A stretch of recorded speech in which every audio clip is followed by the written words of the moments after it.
हमनायखौ जों मिथिगौ। आं एक्जेक्टलि मिथिया बाथाखौ मानि थाखाय हमदों। इउटुबाव ससियेल मिडियायावसो नुनो मोनदों। दा ओंखायनो आंबो दासिम मिथिथ'वा। आङो बे बङाइगावआव जिहेतु एसपि फोरनि कनफारेन्स जाबाय थादोंमोन, दा बेनिखायनो बिथांमोननियाव जेबो मिथिथ'वाखैमोन आरो मैया जिहेतु जोबनानै थांबाय, दिनै आंबो मिथिनो नाजागोन जे बाथाखौ। जोंहा बिटिआरनि सिएम बा बिटिआरनि गाहाय खुंगिरि बर' बिथाङा एम बाथाखौ पुलिसा एरेस्ट खालामनायनि सायाव खुगा बेखेवदों। नाथाय बिथाङा एम बाथाखौ मानि थाखाय हमदों बिनि गुबै जाहोनखौ मिथिया होननानै रोखा बुंदों।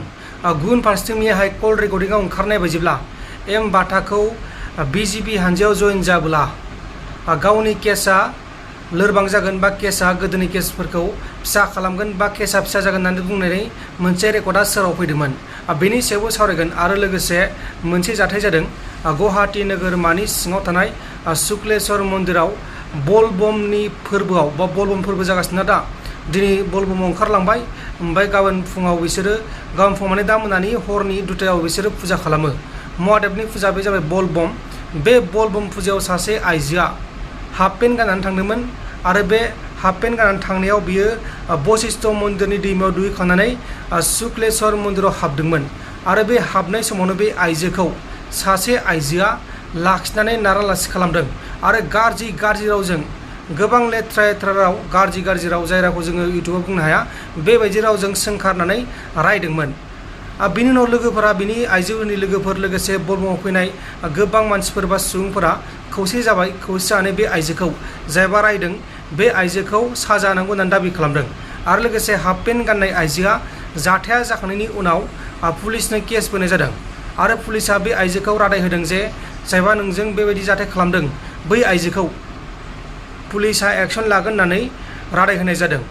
गोबां साननो गोनां बाथ्रा, बलबमाव सासे आइजोआ हाफ पेन्ट फिसा गानलांदोंमोन, गलाब कालार अरेन्ज कालारनि हाफ पेन्ट, ओमफ्राय गस्ला गानना बलबमाव बेबायदि हाफ पेन्ट गानदोंमोन जाहैबाय आइजोआ।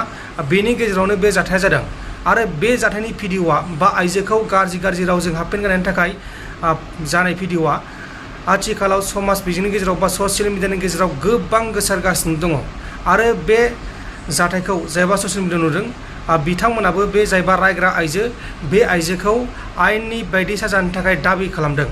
दा बेनि सायाव आसाम पुलिसा गावसोरनि खामानिखौ मावगासिनो दङ।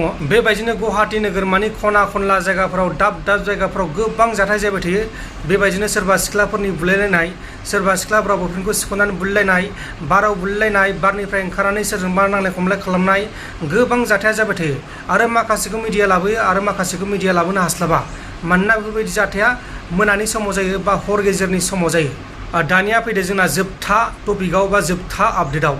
जोंना जोबथा आपडेट, आथिखालाव गोबां सावरायजागासिनो दङ आसामनि ससियेल मिडियाफोराव आरो लोगोसे जोंनि बर' हारिनि ससियेल मिडियाफोराव, फेसबुक, इउटुब, वाट्सएप, जेखे मेखेनो सावरायजागासिनो दङ एम बाथा, अदेबानि NLFB आफादनि गोख्रों दैदेनगिरि आर्मि चिफ एम बाथा बिथांखौ आसाम पुलिसा एरेस्ट खालामखांनायनि उनाव सावरायजागासिनो दङ आरो मैयाहाय मोनसे रेकर्डिंआ सोराङाव फैदोंमोन, जाय रेकर्डिंनि गेजेराव एम बाथा बिथांखौ बिजिबि हानजायाव जयेन जानो थाखाय एसे जर होदोंमोन।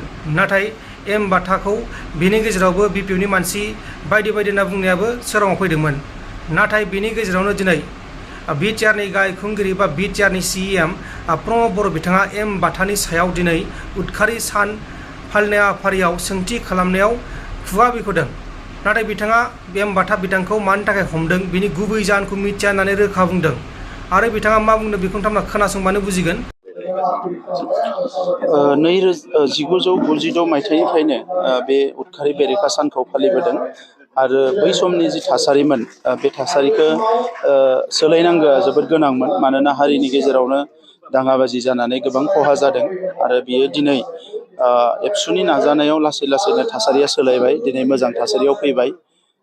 बे गोथार सानाव आङो जोहोलाव सोमब्ला बसुमतारीनि सोरगोआरि जिउ सोलेरनि खाथियाव गोसो गोरबोनि खुलुमनाय आरो सिबिनायखौ बावहरो। लोगोसे बिथांनि न'खरनि साफ्रोमबो सोद्रोमानो जोंनि गोसो गोरबोनि अननाय आरो मान बावनायखौ आङो बे समाव जासिहरो।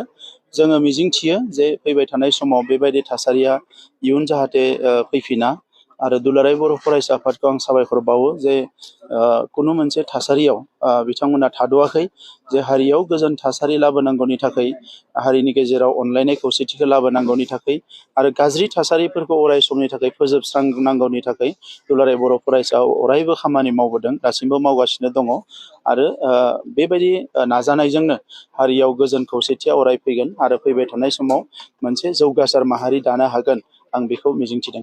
जों खोनानो मोनदों जे बाथाखौ नैबे फैसा दाबिनायनि मुङाव बा बिदि हमनायखौ जों मिथिदों। आं एक्जेक्टलि मिथिया बाथाखौ मानि थाखाय हमदों इउटुबाव ससियेल मिडियायावसो नुनो मोनदों दा ओंखायनो आंबो दासिम मिथिथ'वा आङो बे बङाइगावआव जिहेतु एसपि फोरनि कनफारेन्स जाबाय थादोंमोन दा बेनिखायनो बिथांमोननियाव जेबो मिथिथ'वाखैमोन आरो मैया जिहेतु जोबनानै थांबाय दिनै आंबो मिथिनो नाजागोन जे बाथाखौ मानि थाखाय हमदों। थै दाननाय फोनायबो जेरै दिनै खालामनाय जादों नोंथाङाबो थै दान होबाय बे समाव बै समनि थासारिया जिहेतु जिउ फोजोबनाय थै बोहैनाय बेबायदि थासारिमोन दा बेखौनो दिनै जे जोंनि साननाय हनायफ्रा सोलायदों जोङो निदि गोनां मानसिफोरखौ एबा बेरामिफोरखौ एबा जायनो गोनां बेखौ जों मदद खालामनो हायो बेबायदि मोनसे सिम्बलाइज खालामना सिम्बलिक एबसुआ प्रग्राम लादों आरो बेनिखायनो ब्लाड डनेट खालामदों। ब्लाड डनेटखौ जेसेबां खालामनो हायो मानसिनि देहाया मोजां जायो आरो सोरखौबा मदद खालामनो हायो ओंखायनो बयबो हानायमानि ब्लाड डनेट खालामनांगौ एभ्रि 3 मान्थ मास मोनथामनि उन सासे मोजां देहानि मानसिया ब्लाड डनेट खालामनो हायो आरो नोंथांनि ब्लाडआ जायनिखि जाया ब्लाडआ बियो सोरनियावबा थांनानै सोरनिबा थैया मदद खालामहैयो बिनि जिउखौ फोथांनानै लाखिनायाव दा नंखायनो बेखौ बयखौबो खालामनो थाखाय खावलायो। नोंथांमोना खोनाबाय जानांगौ बिथाङा मा बुंखो एम बाथा बिथांखौ थांनाय साननै सान सिगांनो आसाम पुलिसा एरेस्ट खालामदोंमोन आरो एरेस्ट खालामनानै दा गावसोरनि खामानिखौ मावगासिनो दङ आरो बेनि गेजेरावनो दिनै प्रमद बर' बिथाङा बा बिटिआरनि सिएम प्रमद बर' बिथाङा दिनै खौरांगिरिफोरनि सोंथि खालामनायाव मा बुंखो बेखौ नोंथाङा खोनाखाबाय दा बेहाय साननो गोनां बाथ्राया बेसो मैयाहाय कल रेकर्डिं मोनसे ओंखारदोंमोन जाय कल रेकर्डिंनि गेजेरजों मिथिदोंमोन एम बाथा बिथांखौ बिजिबि हानजायाव जयेन जानो थाखाय लिंदोंमोन आरो बिथांखौ बिपिएफनि मानसि होनना बुंदोंमोन आरो बेबायदि बुंनायाव बिपिएफनि होननानै लिरनाय अबेयाव दं होननानै बिथाङा सोंथि खालामदोंमोन। दा बेनि गेजेरावनो बे कल रेकर्डिंआ भाइराल जालांबाय मैयाहाय जाय बिथांमोना भिडिअखौ नायाखै बिथांमोना नायनो हायो बे कल रेकर्डिंआव मा दंमोन मा बुंदोंमोन अब्ला जियानो जादोला नोंथांमोना बेनि सायाव मा बुंनो सानो एम बाथाखौ हमनायनि सायाव आरो लोगोसे माखासे खौरांफोरनि सायाव मा बुंनो सानो जुदि माबा मोनसे बुंनो सानोबाथाय नैबे कमेन्ट बक्स दं नैबे कमेन्ट बक्सआव कमेन्ट खालामनानै फोरमायहरबानो जाबाय आरो लोगोसे जायफोरा भिडिअ गोदानै फैदों बा चेनेलाव गोदानै फैदों नोंथांमोना साबस्क्राइब खालामनो हायो आरो जुदि भिडिअखौ मोजां मोनदों लाइक खालामनो हायो गोजोन्थों एसेनोसै जय बर' हारिनि। बेथ' आरो बेसि माने बांसिन दुखुनांथाव जाबाय जे डाक्टर रनज पेगुआ सासे जनजाति छात्र सन्थाननि दैदेनगिरि हिसाबै मोनसे बर' जनजातिफोरनि जे सोमावसारगिरि सासे संग्रामि नेता इउजि ब्रह्म मानिनां मन्त्रि इउजि ब्रह्म बिथाङाबो दुलाराय बर' फरायसा आफादनि बारग' आफादगिरि लोगोसे बिथाङा सासे माने बर' संग्रामि फरायसा नेतानिफ्राय फैनानै दिनै आसाम सरकारनि मन्त्रि थानायनि उनावबो दिनै दुखुथिया जन्मनि राभानि न'खरखौ खबर लानो समय मोनिया जोंनि थाखाय दुखुनांथाव जादों।